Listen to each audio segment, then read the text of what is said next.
First full week of MLB DFS is in the books. We are on to week number 2 and starting things off on a fun note here. We've got Gerrit Cole and a Coors Field slate where we want to get a whole lot of exposure to Coors Field. So it should be a fun night tonight. Let's break it all down. Welcome on into the FanDuel Fantasy Q&A right here on the FanDuel YouTube, Twitch, Facebook, and Twitter pages. We are answering your questions for the next 25 minutes to get you set for MLB DFS night. My name is Jim Sanas. I am a senior writer and analyst for numberFire.com. Here to break down tonight's slate, take a look at some lineups, and try to get you set for what should be a pretty fun slate. As mentioned, the big name at pitcher for tonight is Gerrit Cole. Gerrit Cole is a very good pitcher, and yeah, the numbers not all that great so far this year, but you look at the teams he has faced, the Orioles and the Nationals, 2 lower strikeout teams tonight, gets the Phillies off a super long layoff, so I want to get Cole in there. The problem is I also want to stack Coors Field, and stacking Coors Field is never easy,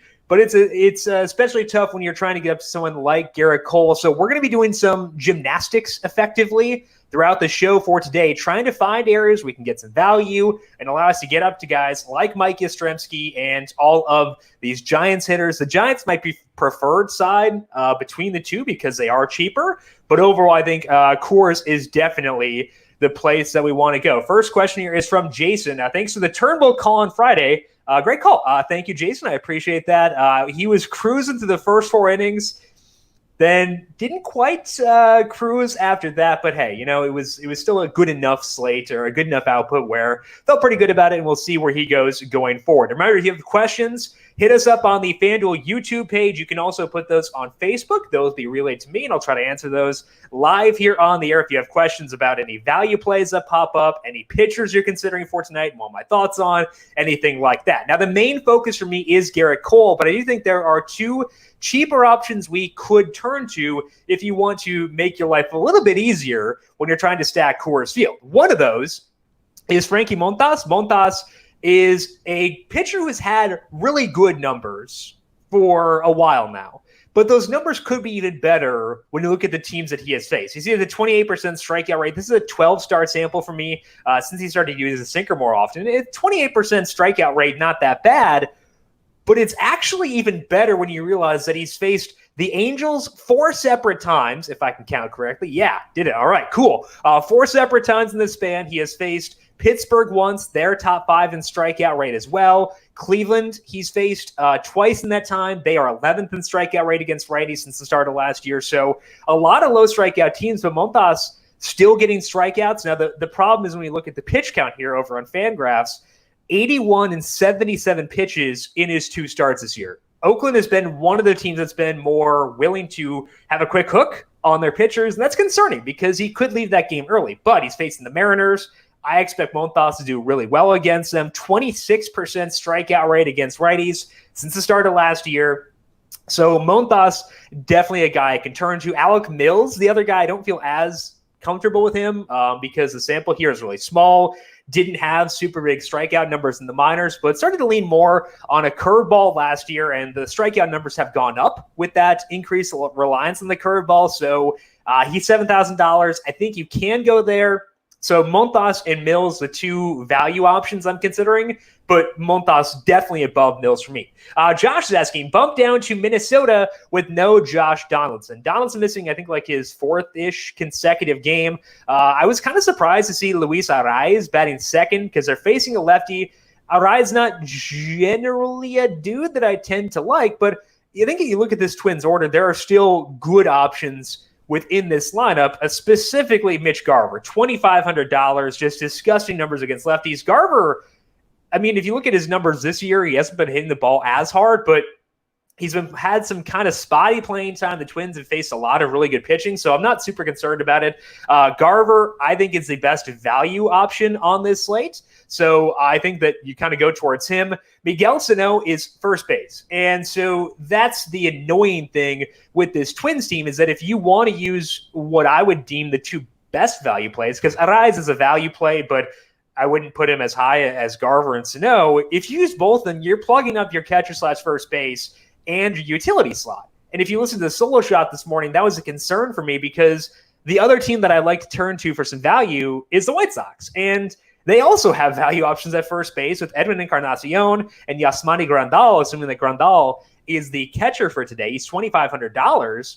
So everyone that I want to use for a value play is at catcher / first base. So I might wind up having to use Luis Arraez, even though I don't feel super great about him because he's not this big power hitter and we want a path to upside in DFS. And Arraez, not a stolen base guy either. Against lefties since the start of last year, so his entire career, 24% hard hit rate, 30% fly ball rate. He's going to put the ball in play. So I think you could make the argument for Arraez just because he is going to put the ball in play. We can probably bet that he's going to get on base. You can get to big point totals just via that in DFS, but I don't feel great about it, I think is the way that I'd phrase that. So, Josh, to answer your question, yes, I would downgrade the Twins because there's no Donaldson there. He's $2,900. That stinks. I kind of was assuming that he might sit because he's missed a couple of games now, but it is still at least annoying not to have that option. Now, the flip side of that, Josh, is that not having Donaldson means that we can use our third base slot in Evan Longoria. And Longoria is one of the better plays on that Giants team. And I think that does open things up a bit. The reason that I like Longoria is that I'm not expecting him to leave for a pinch hitter because they're super platoon heavy. If you looked at roster resource, they have 6 different platoon options in that lineup, which is just disgusting, but it's true. Like, they're right. They are right on about that. So I think that's the one upside of Donaldson not playing, is that it does give us the flexibility to stack the Twins in one half of the lineup, stack the Giants in another, and get Evan Longoria in there. Because I kind of assume that the catcher / first base slot is out of play for me for Brandon Belt, but Evan Longoria being there does make it a little bit easier. So I think that it makes the path to stacking the Giants alongside Garrett Cole a little bit easier. Josh also asked, with Alec Mills, he should have a longer leash of doing well. The Cubs bullpen is atrocious, plus extra yesterday. Yeah, the bullpen is a disaster. I was trying to manage my season-long teams for some reason. I don't know why. I have a very weird relationship with season long. It's very annoying, but I play it because why not? I get bored during the winter, and it's been very annoying to try to deal with Jeremy Jefferson and all those guys. Obviously, he's got a good position now with Craig Kimbrell struggling, but they're annoying. So yes, definitely a scary thing. All right, so Jason asked Buxton for the Twins. Jason, I don't know if you've ever seen my Twitter feed. It's a disaster zone in general. I have a dangerous affliction for Byron Buxton. He is batting 8th tonight. That always helps. The problem is he's looked kind of lost at the plate so far this year. His numbers against lefties last year were really good. He was awesome in a small sample. The concern I have with Byron Buxton is that he hasn't looked good so far this year. Specifically, the number you want to look at with Buxton. You can ignore 90% of the numbers on Byron Buxton's stats page, but the strikeout rate is the number you want to look at. He has struck out in 6 of his 12 plate appearances so far this year. That's concerning. Missed some time with the foot injury, so maybe his timing is not fully back yet. I think that's an issue. Even though he is going to move up in the order, he is facing a lefty for tonight. As we scroll down here, take a look at his plate discipline numbers, see what his swinging strike rate is. 23.1%. That is otherworldly bad. And he's swinging at a lot of pitches outside the zone, 55% there. So I love Byron Buxton. I have an unhealthy affinity for Byron Buxton. I think that I'm going to use Byron Buxton, but I will not recommend that you use Byron Buxton. I'm not going to recommend that you join me in burning money because I'm just going to do it. That's how things happen. I do counter-logical plays sometimes because I can't help myself. Byron Buxton is very much one of those guys where I have no judgment when it comes to him. So I'm going to use him, Jason. I am not recommending that you do so. I think that if you're choosing between Buxton and some of the other value plays, go with Arraez. Max Kepler is not all that expensive. Better numbers against lefties than you would expect for Max Kepler. Check out Marwin Gonzalez here against lefties. Not a super big fly ball rate, but does make some hard contact. So I think to answer your question, Jason, I think you can find ways to stack the Twins without using Byron Buxton. Again, I'm going to use him at times. I'm going to have a couple of shares because I hate myself, and I'm going to do that. But I think that I would rather go with Marwin Gonzalez as a value play there. So it's a very long answer to a very simple question. I apologize, Jason, but I had to be truthful. I'm going to use Buxton at times tonight. I don't recommend that you do the same. Josh says, man crushes on Buxton, Stenhouse, and Blaney. I do not have a man crush on Ricky Stenhouse Jr. I do not know how these rumors started. I used him a couple of times on 1.5 mile tracks last year. It did not work. I regretted it. Have not gone back since. The Blaney one is accurate. Yes, that's very true. How low in the Colorado order are you willing to go? Walters and Tapia are cheap. If their lineup is out, let me take a look here. So to answer your question, Josh, I will go, like, if there were a 10th spot in the batting order, I would go there. Did they officially announce that Johnny Cueto's starting? Oh my gosh, Gabe Kapler announced who's starting for the Giants. Wow, what a great day. Okay, so I think that Matt Kemp is weirdly interesting. I was doing some research. This is today's slate. Yeah, okay, cool. I was doing some research for tomorrow, and Kevin Gausman has like weird reverse platoon splits. So I was looking into Matt Kemp for tomorrow. Kind of don't hate it for today. But if we refresh this, I can look at I want to reload.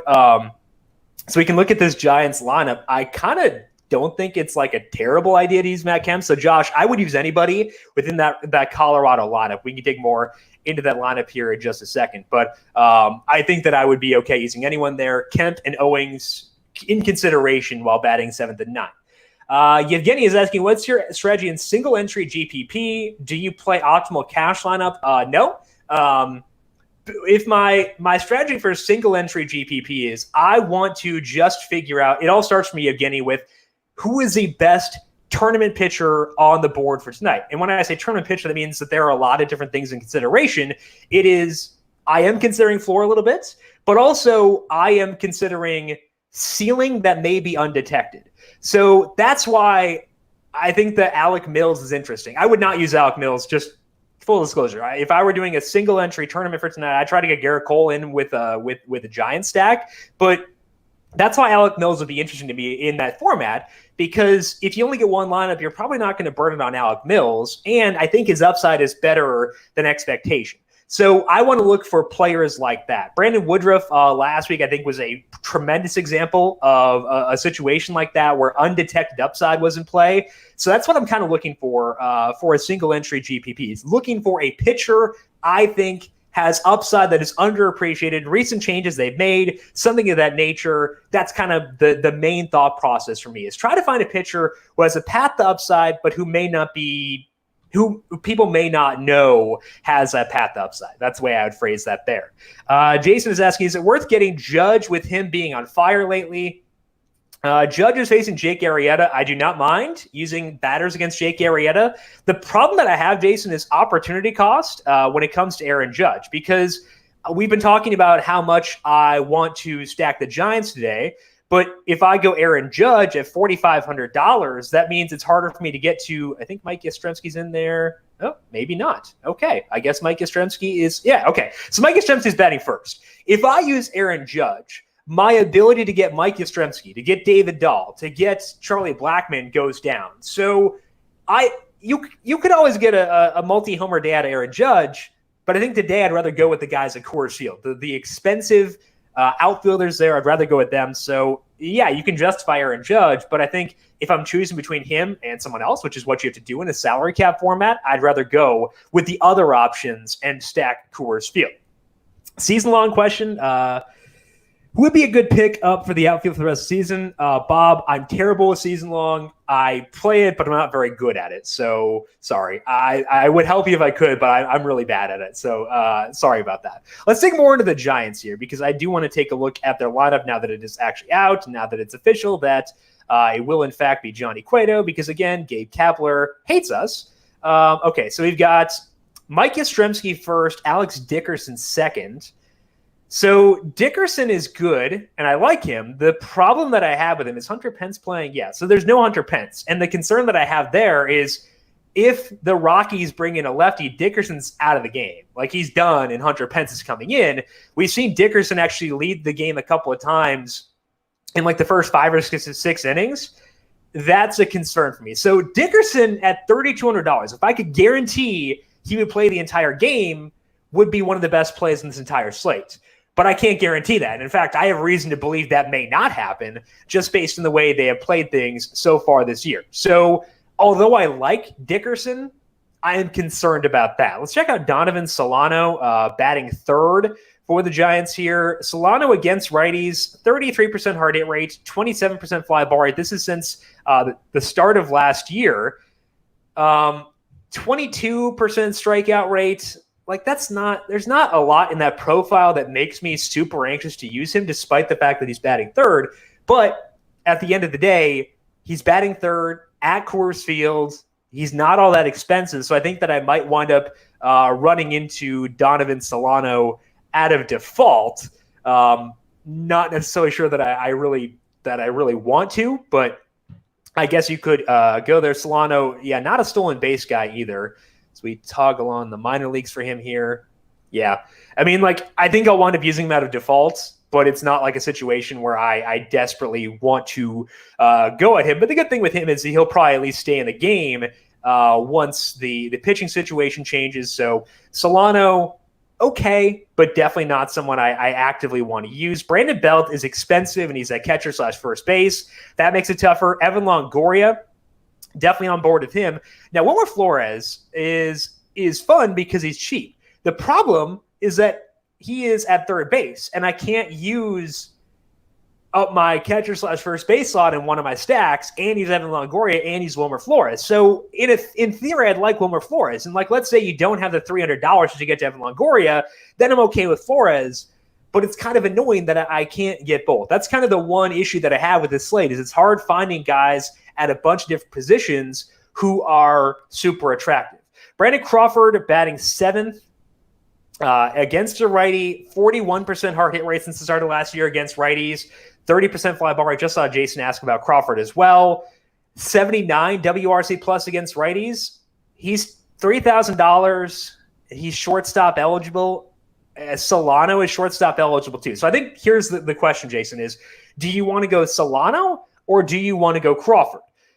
Personally, I probably wind up going Crawford there. $300 savings. Yeah, he's lower in the order, which is annoying, but $300 savings, better hard hit rate, better fly ball rate, equivalent strikeout rates, and because he's lower in the order, he'll probably be lower owned. So, Evgeny, you were asking me earlier about single entry GPP. I think that's a situation too, where instead of going with Donovan Solano as a cheap piece, batting third for the Giants, maybe you drop down and go to Brandon Crawford instead as your shortstop. Take those savings, take that the lower spot in the order to get a player who'll be less popular. I think that's the way that I would do that there. Jason is asking. Oh wait, sorry. Okay. Danny is asking, any chance you'd be okay with a Philly batter against Cole? I'm liking Real Muto at $2,800. I would not. The reason that I think about the way I think about this is you want to maximize the number of balls in play that your hitters will get. Against Garrett Cole, they're going to strike out 42% of the time. That means that there are 58% of their plate appearances left, and like they're probably not going to do a whole lot with that 58% either. So I would not go at any Phillies. That does apply to Jay Bruce as well, as Jason asked about him. I would not go there. I think that there is enough value elsewhere on this slate where you don't need to force it with a situation like going against Garrett Cole. Again, we talked about the Twins, Mitch Garver, Luis Arraez, a couple of value plays there. I think I'd prefer to have them as value options. I'm not super interested in going against Lewis Thorpe, but I think if you're looking for just super cheap options, you could look at the Pirates. A guy like Brian Reynolds at $2,500. So I think because of the plethora of value options you have elsewhere, I would not be looking to use players facing Garrett Cole just because he's not going to allow balls in play all that often. He's also he's good. I think that's the other part of the equation here. Looking at the Yankees lineup, because again, like I said, I'm okay using players against Jake Arrieta. I think that Aaron Hicks applies there. A shocker, I know. $2,700 for Aaron Hicks, batting third. Mike Ford is $2,300. So I think you get exposure to the Yankees to help you their value too, because again, those guys are both super cheap. Hicks is an outfielder. That's a bonus. Ford, shocker, catcher/first base, because everyone is catcher/first base on this slate. So I think you could look towards the Yankees for some value plays. don't think the White Sox lineup is out as of yet. No lineup yet for the White Sox, but looking at Encarnacion, $2,900. If Grandal winds up catching, he's $2,500. It's Luis Robert's birthday today. Birthday narrative. Always got to get behind that. Facing the lefty. So I think that because you have so many other value options, you can easily avoid using hitters who are facing Garrett Cole, and I'd be inclined to do so because Garrett Cole is quite good, and I don't want to use pitchers or hitters who are facing him. Oh, Chris Bryant's back today. Okay, how about that? So Chris Bryant back in the lineup for the Cubs. That upgrades their entire lineup because they get a table setter at the top of the order who extends volume, extends the game, gives other guys extra plate appearances. Kyle Schwarber, $3,000, better numbers than you would expect against lefties. So definitely into Schwarber. Let's check out the Giants here, though, because we've not talked about them about the Rockies. So the Rockies lineup here, again, we have Matt Kemp batting. He's batting 7th. We have Chris Owings batting 8th. I like Murphy and McMahon. They've always kind of just generally been good value-ish options within this Rockies lineup relative to the other hitters. So on board with those guys. As far as Matt Kemp and Chris Owings go, let's pull up their numbers here. This is against righties since the start of last year. And again, this is on Fangraphs.com. Go to the team batting section and then make sure you click the active roster section because that'll show you guys who are currently on their team and what they have done against righties since the start of last year. So Matt Kemp, 41% hard hit rate, 44% fly ball rate. This is a very small sample, just 58 plate appearances. So I wouldn't put too much into that, but that's not bad. He's batting 7th. I can get behind that. Chris Owings, was he with Kansas City last year? I actually didn't even see okay, here he is. 41% hard hit rate, 27% fly ball rate, a lot of strikeouts. So obviously you're going to prefer Kemp over Chris Owings, but I think that Kemp is an option at least. He's not the most fun option, but seems like he's seeing the ball pretty well so far this year. I think that if you're looking for small sample numbers to look at for a hitter, look at their strikeout rate first. Talked about this before with Byron Buxton, but you want to know who is seeing the ball well, and a strikeout rate is a great way to see that. It's a very small sample for Matt Kemp, which is 16 plate appearances, but just a 13% strikeout rate in 16 plate appearances. So as we go to the Rockies here, Matt Kemp batting 7th. The Rockies lineup is in there. Okay. Okay, there we go. Matt Kemp, $3,000 batting 7th. Pretty easy way to get exposure to the Rockies there without breaking the bank. So I would say Kemp, definitely there. McMahon, Murphy, I would be okay with all those guys.